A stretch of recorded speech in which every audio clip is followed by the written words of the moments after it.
Class 12th NCERT physics में आपका स्वागत है। आज अपन पढ़ने वाले हैं कि परावैद्युतांक क्या होता है। ये अलग से नाम नहीं दे रखा है आपकी बुक के अंदर, एनसीईआरटी बुक के अंदर टॉपिक का नाम, लेकिन इसका यूज होता है, इसलिए अपने को इसके बारे में नॉलेज होना जरूरी है। अब क्या होता है ध्यान से देखिए। सबसे पहले इसकी डेफिनेशन देखते हैं, फिर इसका कहाँ रोल है, क्या है वो देखेंगे अपन। तो क्या होता है परावैद्युतांक, देखिए किसी माध्यम की उपस्थिति में आवेशों के मध्य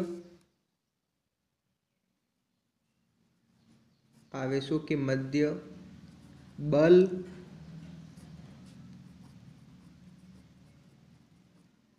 निर्वात की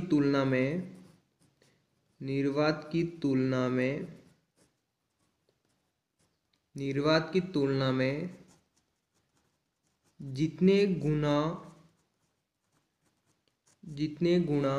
या फिर गुना कहो या गुणा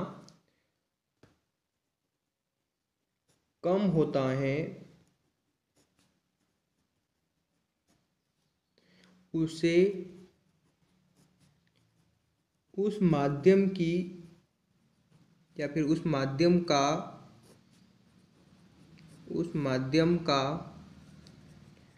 परावैद्युतांक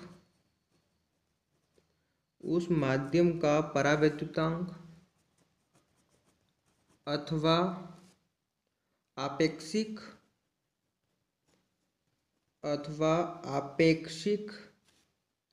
विद्युतशीलता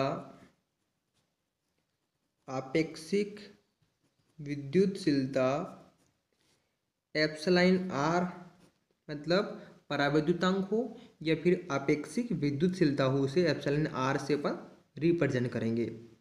अथवा विशिष्ट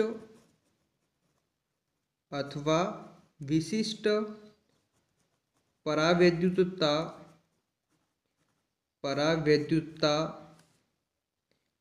कहते हैं। एक बार और समझ लीजिए आप कि परावैद्युतांक क्या है। किसी माध्यम की उपस्थिति में आवेशों के मध्य बल निर्वात की तुलना में जितने गुना कम होता है, उसे उस माध्यम का परावैद्युतांक कहते हैं।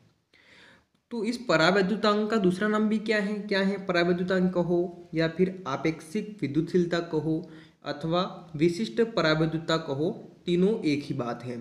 तो तीनों में से किसी अगर एक की डेफिनेशन आपको एग्जाम के अंदर पूछ लेता है कि इसको परिभाषित कीजिए, तो ऐसे नहीं समझे आप कि सर ने तो हमको परावैद्युतांक ही पढ़ाया था, यहाँ पे तो आपेक्षिक विद्युतशीलता की बात कर रहा है या फिर विशिष्ट परावैद्युतता की बात कर रहा है। तो आप ऐसा नहीं समझे, तीनों एक ही बात है। क्लियर है। अब देखिए, इसी को मैं एग्जाम्पल के तौर पे समझा रहा हूँ। जैसे अपन ने इसकी डेफिनेशन पढ़ी है, उसी को अगर मैं फॉर्मूले का रूप देता हूँ तो वो किस प्रकार से आएगा। परावैद्युतांक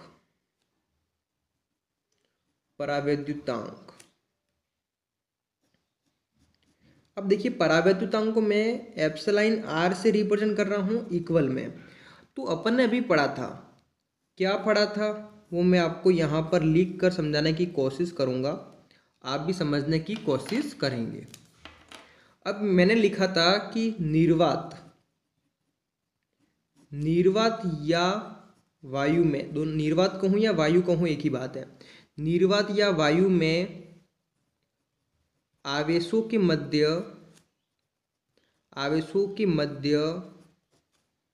बल। तो अगर थोड़ा सा आपको ध्यान है, अपन ने कूलाम का नियम पढ़ा था, तो कूलाम के नियम जो था, दो आवेशों के मध्य बल था, वहीं तो अपन ने निकाला था ना। तो वो जो नियम था, जो बल था, वो किसके अंदर निकाला था अपने, किस माध्यम के अंदर निकाला था। तो उसमें क्या था, निर्वात या वायु था। तो वो जो बल था वो क्या हो जाएगा, यहाँ पे सिर्फ एफ हो जाएगा। मैं एफ से उसको रिप्रेजेंट करूंगा। दूसरी बात लिख रहा हूं, ध्यान से देखना। अभिष्ट माध्यम मतलब कोई भी माध्यम हो सकता है निर्वात या वायु के अलावा। अभिष्ट माध्यम में आवेशों के मध्य बल। अब देखिए यहाँ पर बात की गई अभिष्ट माध्यम में आवेशों के मध्य बल। अब यहाँ पे देखिए अभिष्ट माध्यम मतलब यहाँ पर निर्वात या वायु के अलावा कुछ दूसरा माध्यम है जिसके अंदर आवेश हैं दो और उनके मध्य अपने को बल निकालना है। तो अन्य माध्यम होने के कारण तो एफ एम लिख दूंगा। एम यहाँ पर क्या रिप्रेजेंट करेगा, माध्यम है, कोई अदर। अब यहाँ पे देखिए अपना जो फाइनली फॉर्मूला आ गया है कि एप्सिलॉन आर इक्वल टू, निर्वात में अपन ने दो आवेशों के मध्य बल निकालना सीख लिया है। किसके माध्यम से, कूलाम के नियम से। क्या था कि के Q1 Q2 upon are square. लेकिन अगर मैं यहाँ पे के का मान लिखूँ तो क्या था कि 1/4 पाई एप्सिलॉन नॉट। ये किसका मान था, के का मान था। फिर क्या था Q1 Q2 अपॉन में क्या आ जाएगा, आर स्क्वायर। यही बात थी किसके लिए, अगर निर्वात या फिर वायु के अंदर कोई दो आवेश हैं तो उसके मध्य में बल क्या होगा, तो वो ये होगा बल 1/4 pi epsilon not Q1 Q2 बटे आर स्क्वायर। बात क्लियर। अगर मैं बात करता हूँ कि निर्वात या वायु ना होकर अगर इसमें कोई माध्यम है तो उस कंडीशन के अंदर बल क्या होगा, तो देखिएगा कुछ भी नहीं होगा, सिर्फ इतना से ही फर्क है कि 1/4 पाई एप्सिलॉन नॉट की जगह सिर्फ क्या आएगा, एप्सिलॉन आएगा। इसे आप एप्सिलॉन बोले या फिर ई बोले, जो आपको सुविधा हो।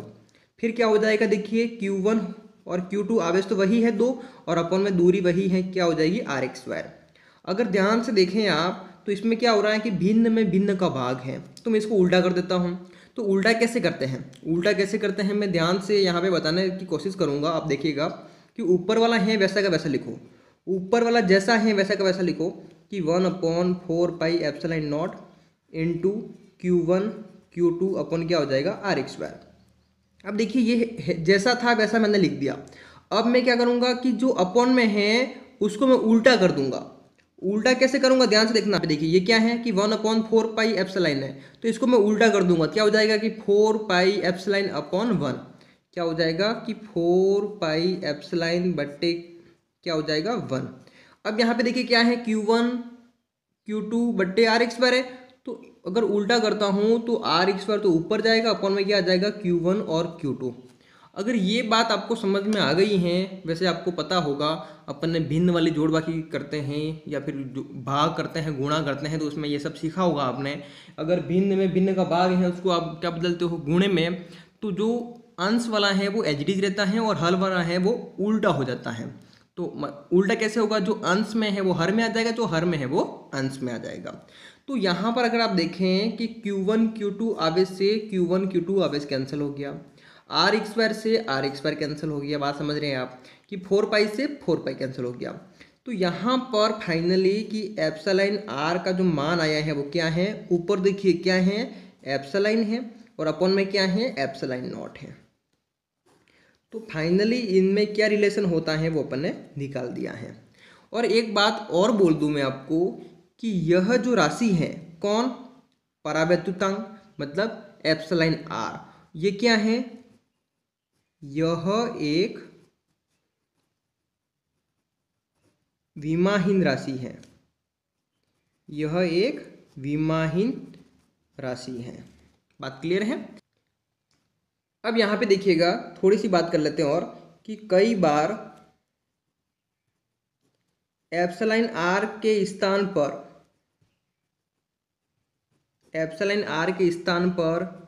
के का उपयोग करते हैं, के का उपयोग करते हैं। तो ध्यान रखिएगा, आपको कंफ्यूज नहीं होना है। कई बार क्या होता है कि एप्सिलॉन आर के स्थान पर अपन क्या यूज करते हैं, क्या करते हैं। एक बात और है, थोड़ा ध्यान रखना इसके बारे में। कुचालक पदार्थ आप समझ गए होंगे कि कुचालक पदार्थ किसे कहते हैं। कुचालक पदार्थ को परावैद्युतांक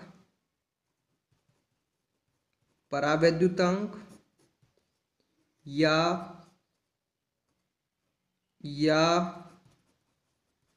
परावैद्युत कहते हैं। तो बात सिंपल सी है, अपन ने अभी तक जो पढ़ा है, क्या पढ़ा है, परावैद्युतांक। तो परावैद्युतांक किसे कहते हैं, तो आपको यहाँ पे समझ में आना बहुत ज़रूरी है कि कुछ चालक जो पदार्थ होते हैं इसे ही अपन क्या कहते हैं, परावैद्युतांक कहते हैं या फिर परावैद्युत कहते हैं। तो मुझे विश्वास है मेरे डियर स्टूडेंट, आपको ये बात समझ में आ गई होगी कि परावैद्युतांक क्या है, इसका अपन कहाँ यूज़ करेंगे, कैसे यूज़ करेंगे। आगे जैसे अपन पढ़ेंगे जहाँ इसका यूज आएगा मैं आपको बोलूँगा कि एप्सिलॉन आर का मान क्या होता है, तो क्या बोलेंगे आप, epsilon upon epsilon not. Clear है, तो ये बात आप याद रखेंगे। तो ये इम्पोर्टेंट था इसलिए ही मैंने पढ़ाया है। आप ऐसे ही पढ़ते रहिए और अपने दोस्तों को भी बताइए इसके बारे में, वो भी पढ़ें। तो इस लॉकडाउन का फ़ायदा उठाएं और घर बैठे आसानी से तैयारी करें।